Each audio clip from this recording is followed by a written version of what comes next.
le Palais d'Iéna.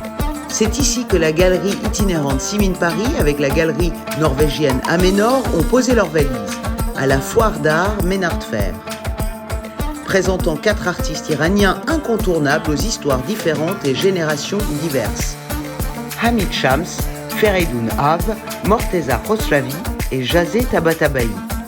Les disciplines artistiques sont multiples. Sculpture, peinture, photographie et objets d'art. Les artistes ouvrent le dialogue pour raconter chacun une histoire ou son histoire, chacun à travers son art, résonnant peut-être avec celle de chaque visiteur. Nous avons rencontré 2 des artistes présents sur la foire.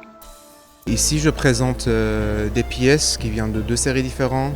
En fait, des pièces d'une série des Ordres artificiels que j'ai fait en 2014, qui est un hommage que j'ai fait pour mes amis, en fait, qui parlent en fait de mes sentiments entre amitié et intimité. Les autres pièces, ça vient d'une série qui est exposée en ce moment dans l'exposition Molinier-Rosson au FRAC de Bordeaux, dans lequel je refais la scène de suicide de Sadegh Hedayat et Pierre Monnier, les 2 artistes surréalistes assez importants pour moi. Ces pièces-là, en fait, je suis inspiré par quelques cérémonies religieuses qui existent en Iran, et les formes, les symboles, ça vient de l'histoire qu'on voit dans que Pierre Monnier, il a adoré ses chats, il sacrifie ses chats pour revoir Sadegh Hedayat. C'est des objets de cérémonie de deuil, et l'autre en fait qui peut ressembler aussi comme un sextoy, aussi un objet pour écrire, parce que dans la performance il y a des performeurs qui l'écrivent avec ces pièces. Cette série qui s'appelle Des Ordres artificiels, ça parle d'un sentiment entre intimité et amitié. En fait, c'est un peu les mémoires personnelles pour moi de ces personnes-là que je l'ai perdues. Quand j'ai pris des photos, en fait, j'ai même pas pensé pour utiliser pour faire des pièces.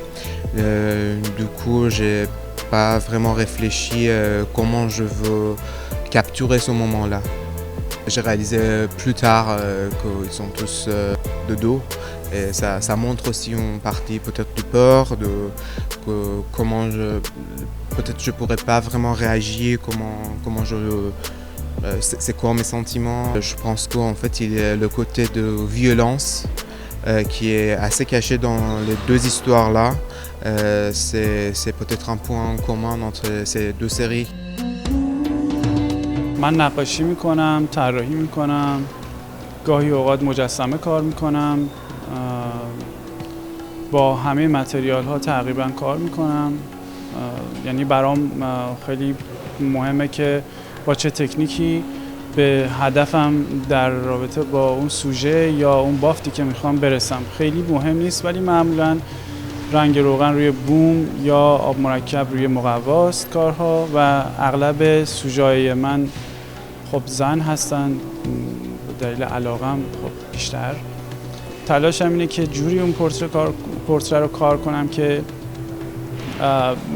در این حال که شبیه سوژه من هست، در این حال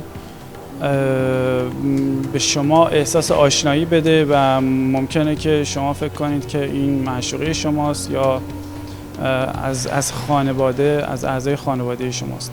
اغلب کارهایی که من انجام میدم خیلی ارجاع تاریخ هنری داره. به نقاشی امپرسیونیسم خیلی علاقه دارم، به رئالیست ها خیلی علاقه دارم.